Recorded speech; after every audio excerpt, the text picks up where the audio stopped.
Daddies, quick take. We just finished watching Game 2. Warriors at the Rockets. We lost this one. Tough game. There's a lot of toughs to it, but I'm sure there's some highlights we'd like to point out. But, Joe, what's your first take on this one? Ugly. Disgusting. Just like, it was just a hard watch. I would hate to be a referee in this game. Everybody's just feeling each other up, down, sideways, shingun headlocks. It's just a muddy, gross game. But the big news is we got another broken butt bone. I don't know. Hopefully we don't. Pelvic contusion for one Jimmy Butler. It's enough of those. Yeah, Jimmy getting tabletopped and seasons on the line. Come on, medical staff. I hope it's just a bruise and not some kind of He gets 2 full days to recover because the next game is Saturday in San Francisco.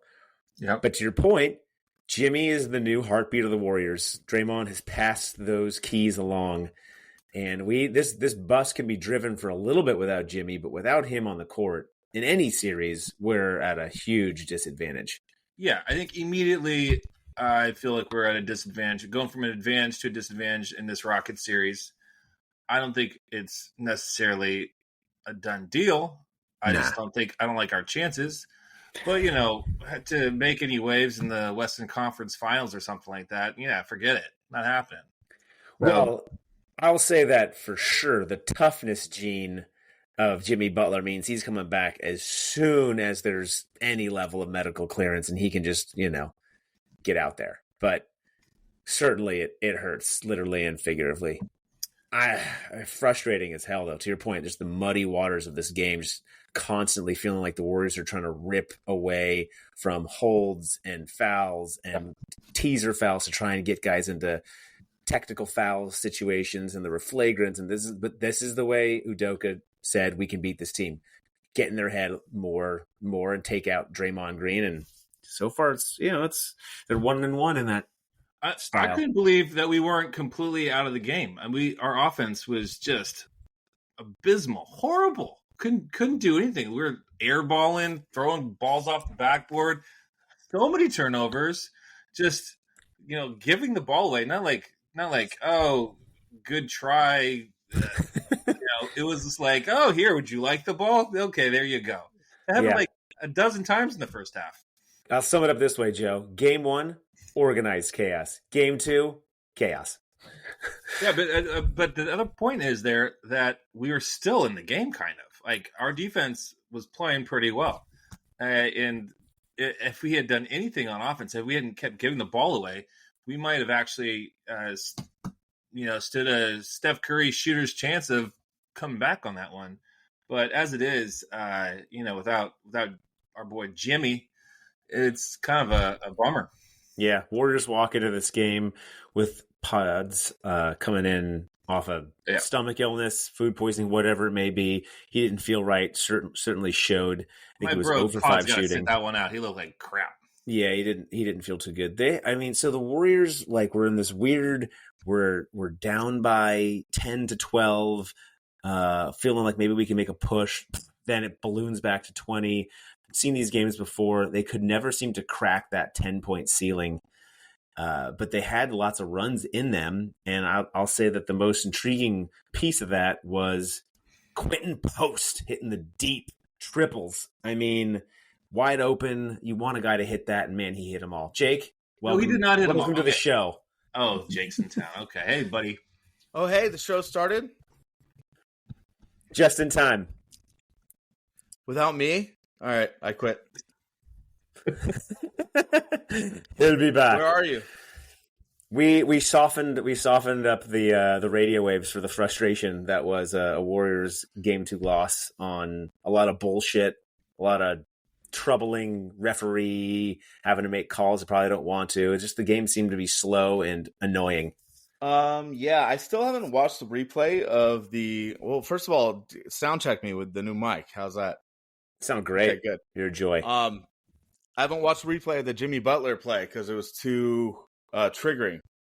So I'm hearing reports that people said it was Draymond's fault at first, and now people are saying at closer inspection it was dirty.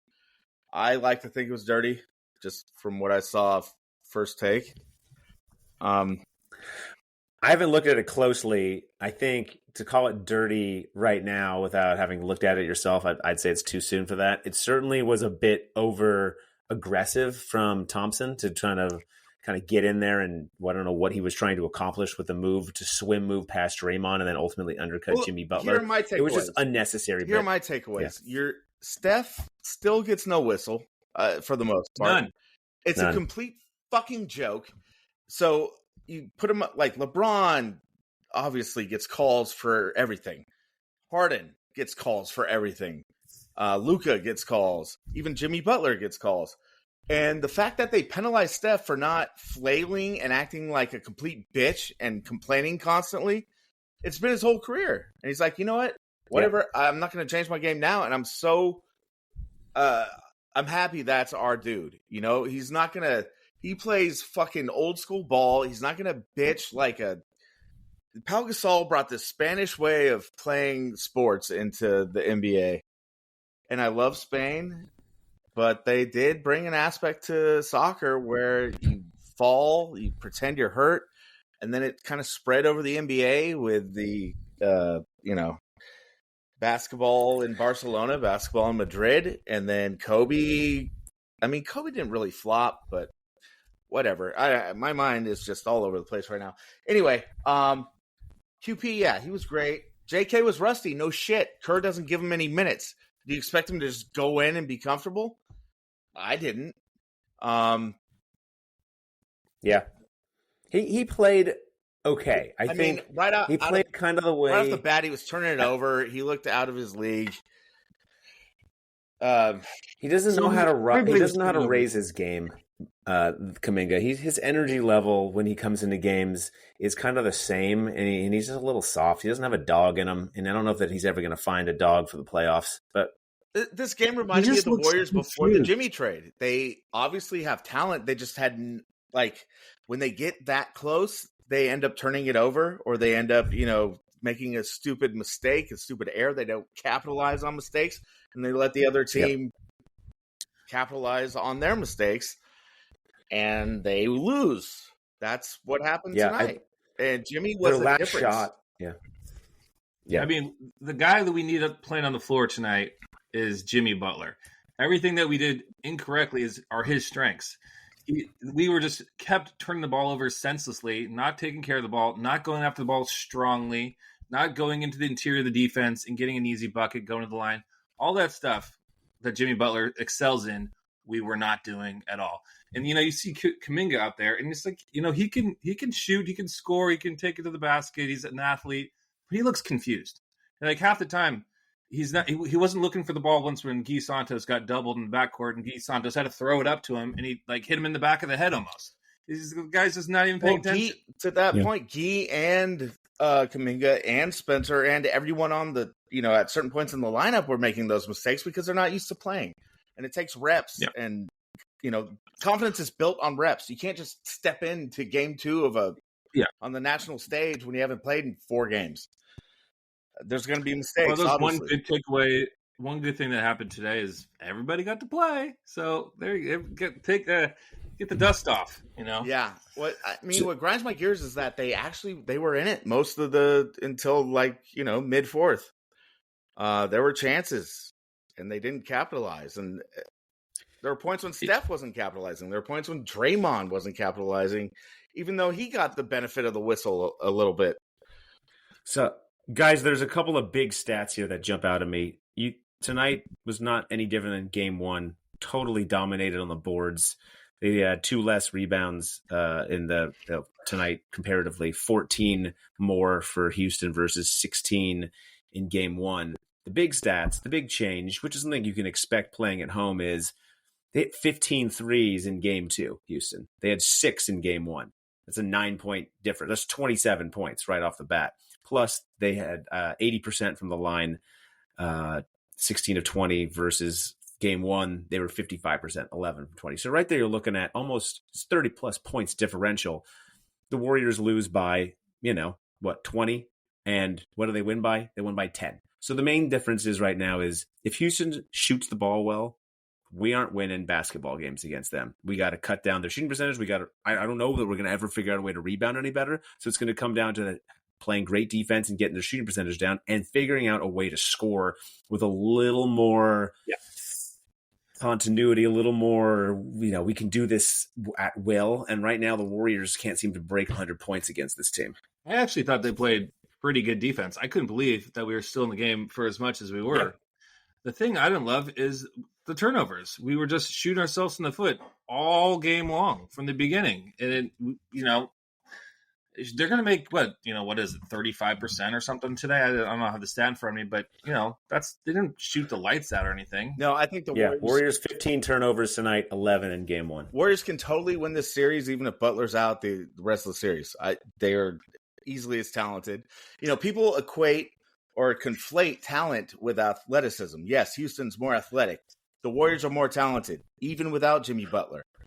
So I'm not scared of this team at all. I'm not scared of Houston at all. The Warriors look like a bunch of bumbling fucking fools. Like they didn't have a flow offensively. It looked like a bunch of replacement players, which they are. They're G Leaguers, and they got into flow during the regular season. But I mean, it's reasonable that Kerr sat guys because it's the playoffs. It's crunch time. You got to play your main guys.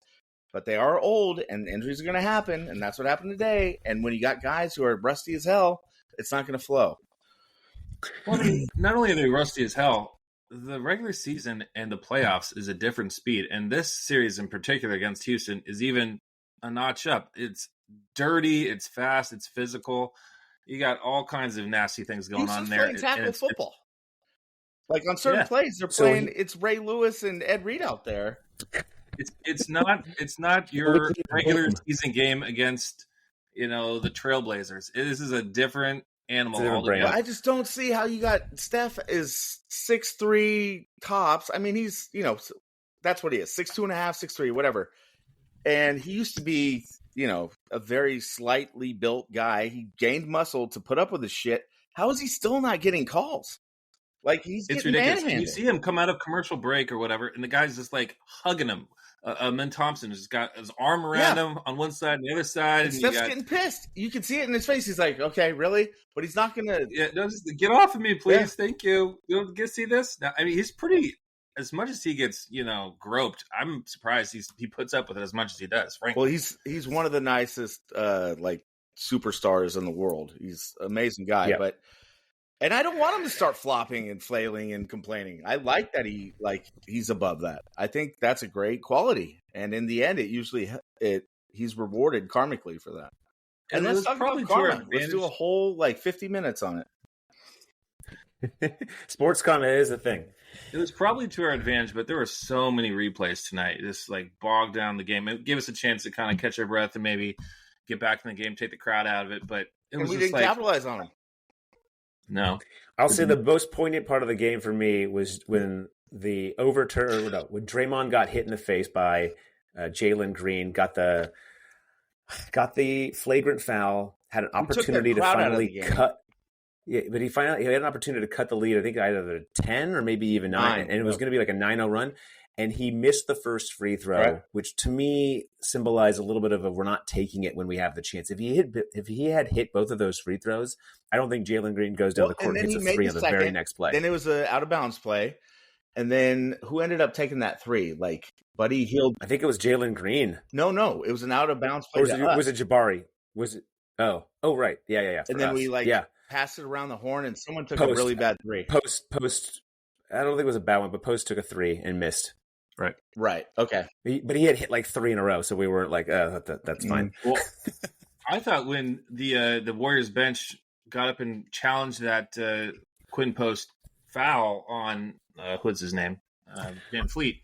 Yeah, I thought that was that could have done it for us. I thought we could have got back in the game. Yeah. What's that Van Fleet? And then they did a jump ball, and good old Alperen goes into the front court, throws it into the back court, and they don't make a call there. And then I think Draymond Green gets the technical or draws the technical. But yeah, and Şengün, even Van Gundy said it. Şengün was like had his arm around Draymond's neck, like loosely, playing it off really well. And Draymond's like, How "Get your long fucking are arm off me." Offering's arms? You guys are his arms are like 7 Endless. feet long. Yeah, but they're slithering everywhere. They're all open. Everybody. Stan Van Gundy had a very good objective call tonight. He was on top of everything, and he was like, "If I'm Draymond Green there, I'm getting pissed. No matter what my reputation is, I don't want this guy's arms around my neck." Yeah, we already know this, but I accidentally watched the first half with my boys, Bob and Kalena. Whoa! And I adjusted in the second half, and yeah, Van Gundy and Brian Anderson, those guys are good. They're good. They're Why real good. would you watch that over TNT? It was an accident. Oops. Now, wonder if Jimmy got hurt. No, I would never do it on purpose. So let me ask you guys a question. If the Warriors had played this as the game one and then come back and the last game was the game two, would you have a different feeling going into Oracle, or do you feel like it would be roughly the same? Not Oracle, into Chase. Yeah. If the games were reversed? Yeah, if it were reversed. Because sometimes like the momentum is really important in the series. Just from the style of game and the way that it all played out. Each game's separate in NBA playoffs. I don't think that matters. Does this mean Jimmy has a functioning ass bone now? I mean, I'll take that. No, more from a momentum standpoint. And this is what I'm trying to get at is the Houston Rockets, I think, got a lot of momentum back because they won that next game. From their perspective, maybe Warriors fans were a little more even-keeled because we've been through this before with these guys in the court. But they think they have some momentum. Maybe they do, maybe they don't. But if the Warriors had won game two, going back and to Chase and say Jimmy had hurt his bum in game two anyway, maybe we're feeling a little bit more like, we got these guys' number. No, Dave, they got the momentum, and it's not feeling so great. I mean, our whole magic sauce is Jimmy Butler. I mean, we got the Wizard and Steph Curry, but, the reason why we're feeling good is because of what Jimmy brings to the table. I don't even know if he's playing for the rest of the playoffs. It's not momentum. I think it's just fact. Like, each NBA playoff game is different. The big part is Jimmy Butler. I mean, if he's healthy, then who gives a shit about momentum? It's about matchups. And if he's not playing, then the Warriors are going to have to, I think, play over their heads a little bit. But, I think there's something to today's point about momentum and having the confidence. We don't have the confidence without Jimmy. I don't think so. Yeah, if there was going to be a Jimmy hitting his butt hard and having to deal with it, I think I'd like to go back to Chase for 2 in a row with the opportunity for the younger guys to have the crowd behind us. But, you never want to see that. You never want to see one of the best players. How about when we rolled out, what was it? Patty Spence. Spencer was looking actually pretty good after. I could go for some more Pat Spence. Yeah, he had a nice drive to the hole. He had a really bad turnover or two, and then he started looking really good. But he didn't see the second half. The three and banked it in. Did he see the second half? A little bit, but not much. Because he turned it on. Didn't he have like 9 points almost in a row? Yeah. Like at one point, he was scored almost every Warrior point on a run. Yeah, with that dirty mustache, he's looking good. He's a big dude for a point guard or whatever he is. I like him out there. Yeah. All right. Well, Saturday, huh? Saturday, 5:30 Pacific. Game 3. I mean, Warriors need this one almost more than the Rockets do at this point. I think everything hinges on Butler's, prognosis. Pretty much. And it's ridiculous. Yeah. I mean, I think we could. Let's say Jimmy can't really play for 2 games. I don't want to go down 3-1, obviously. So if we could pull out one of the next 2 games, I think we're still in it. I mean, we're definitely still in it. We took home court away already. Yeah, it's more of a Jimmy. How long can we last if Jimmy's going to be out for a couple of games? I honestly think he's coming back. Yeah, he should. I think it was bad. It's that same Steph injury that kept, how long was Steph out with that? 2 games? Oh man, he was hurt for a long time. 4 games, but also like we were being careful with Steph at that point because we were seeing some light in Jimmy Butler and our ability to go to the postseason. So I think we were extra careful. And he's our and Jimmy might have been star. Who knows? Jimmy might have been down to come back in. That could have been team doctors. What do you think about Kuminga? Do you think he's going to be playing much next on Saturday? If Butler's not, then Yes. he should. Yep. Without Butler, he's got to the way play. he can Euro step and just like get to the hole, you don't have that in anyone else. He just doesn't look comfortable at all going to the rack these days. He used to just seem like he was a little more He's fluid. a head But lately, case, he man. goes in there and he just throws it up like he's like a 6-year-old over the backboard on one of his shots today. I was like, what are we watching? I mean, he did hit an open three that was big at the time. He hit 2 threes, actually, and both of them were like, wow, nice, John. I didn't expect that. But his game needs to live and die in the paint, and it's dying right now. Not having a healthy pods hurt a lot, too. Don't sleep on that. Yeah. He was terrible. And when he was in, he did not look good. Yeah. You got to have Pods' game is being, 150%, not 50%. So he's got to be feeling good for him to be effective. The thing that I think is going to be critical here is the way Houston plays with those two big guys. When they have Adams and Sengun in there, it's a problem. I like that QP elbowed Adams, by the way. Yeah. I think we need to have we need to have Quinn Post step it up. And you know what? He looked like shit for the first half or so, and then he hit 4 threes in a row. And I think he started kind of loosening up. So I think he got the dust off a little bit, and he could be a real key for us. He's the X factor at home, I think, for us. Him and Moody. I think those two guys are the X factor at home. Moody looks good. I'm not worried about Moody so much. I think if he can keep shooting a little bit, I think that's going to go a long way. But Quinn Post is a bit of an X factor. I don't know if he can hold up against Steven Adams. That guy's a monster. Yeah, but isn't he?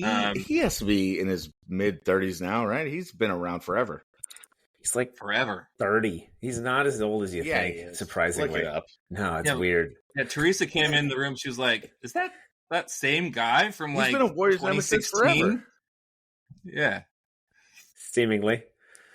All right. Well, we looked up that. Any closing thoughts from you guys for Saturday? On this quick hitter, Jimmy's butt. Yeah, hit him with a cortisone shot. Deep tissue. Yeah, I think the Warriors have more talent. They just need to not be so careless with the ball. But you know what? That's been them for a long time. Yeah, I mean, so more about the ass factor here. So they're going to take an MRI right tonight, and we'll find out in the morning. We'll find out in the morning if it's just a sore butt or if he's got a real problem. He needs to see the ass man. Everyone knows that. He needs to see the ass man. All right, gentlemen. Hum daddies. See you on the next one. Hum daddies. Yeah, go Warriors.